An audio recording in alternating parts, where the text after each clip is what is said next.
NewGenGamers.com.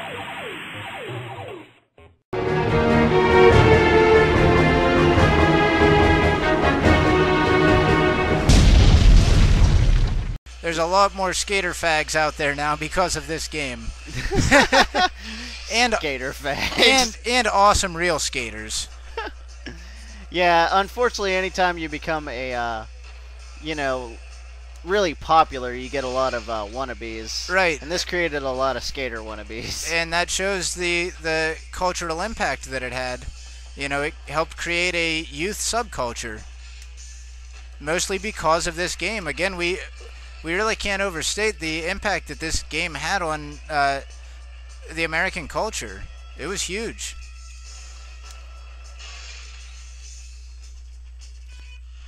Rockin'. Now that, of course, was a course where it's pretty much a downhill course where you just go through. The other one, the warehouse, is one where you skate around and try and do a lot of different tricks within a small area. And then the course designs were what really made this game stand out as well.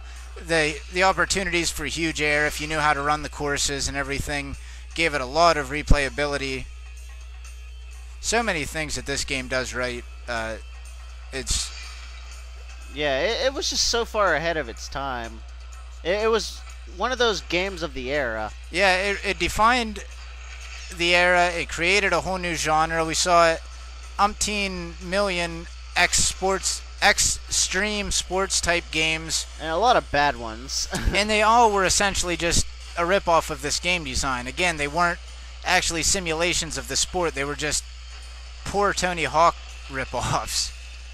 And they even had their own series, the Activision Sports 02 lineup, which none of those took off.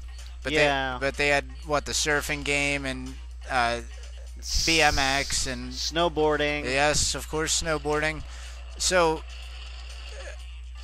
they tried a lot with this. Pretty much started a whole genre. It really did, and it's still going on. The SSX series came out of this, and all kind of the EA big stuff. A lot of the Western arcade games that we see, or Western arcade sports games that we've seen in the last decade or so. I know, that was foolish to attempt. Yeah, I haven't quite upgraded him. He's just kind of a base skater, so you're not going to get the full around the whole mall thing. And that's another thing, upgradable characters, later ones you would play through a career, and, replayability. Yeah, tons of replayability, so if you haven't played a Tony Hawk game, then you're missing out. Yes, check out one of them. And I always recommend the first one. Start with the first one. Alright, everybody. Well, next we're going to take a look at our final game for the PS1 here. We're going to take a look at the masterpiece, pretty much.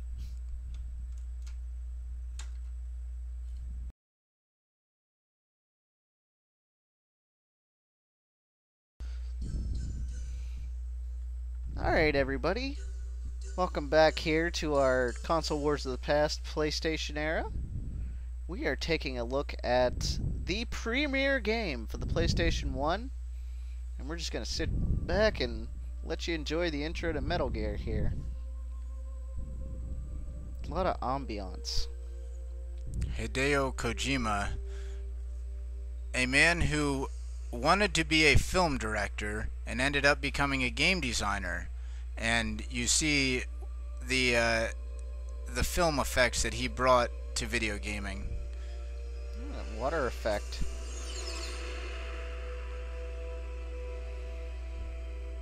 Even with PS1 graphics, this game looks fantastic. Oh, this game is so atmospheric. And all the voice work. And the extremely convoluted story. A story that only the most paranoid conspiracy theorist could possibly grasp.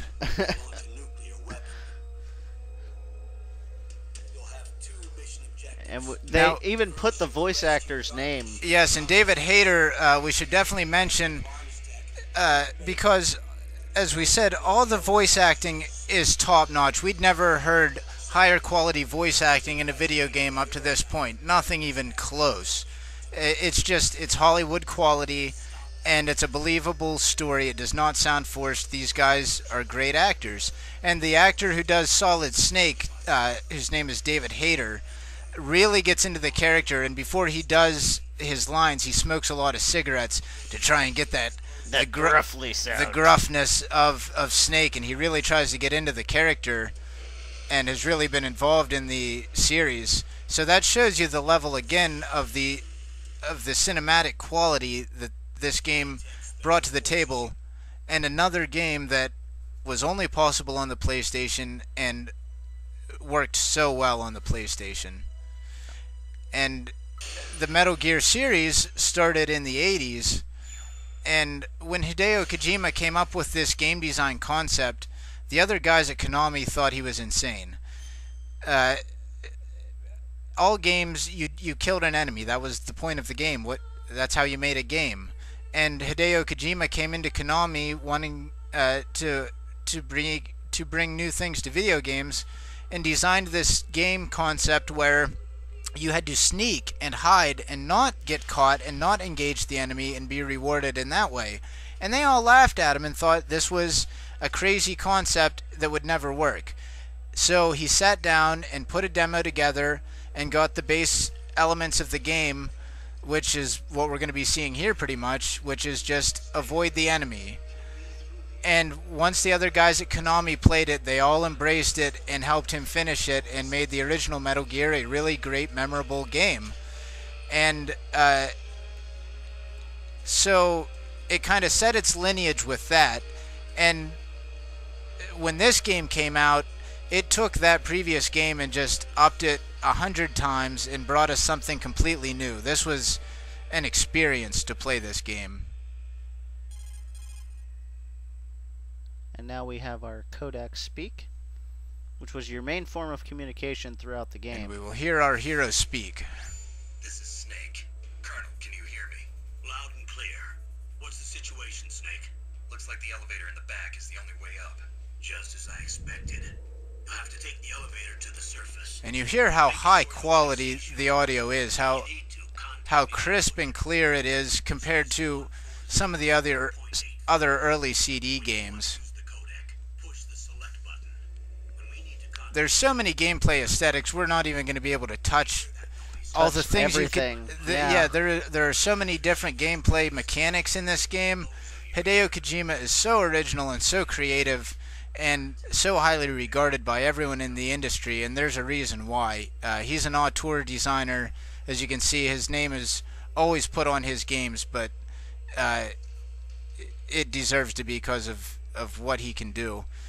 And another great Hideo Kojima game that a lot of people have missed is Snatcher. So if you're into Hideo Kojima's interesting gameplay designs, if you like a sci-fi story, and if you like the movie Blade Runner, you're gonna love Snatcher. It's kind of a cyberpunk mystery game, and it was on Sega CD, and not a lot of people caught it. So if you ever get a chance, check that out.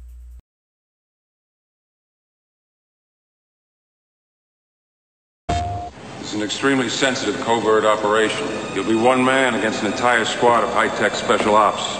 If you want to survive, you gotta have brains.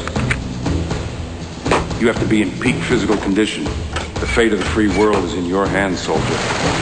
Failure is not an option. Sir, aren't these tests kind of easy? Suicide mission. Oh. Metal Gear Solid. PlayStation. 2J Gamers.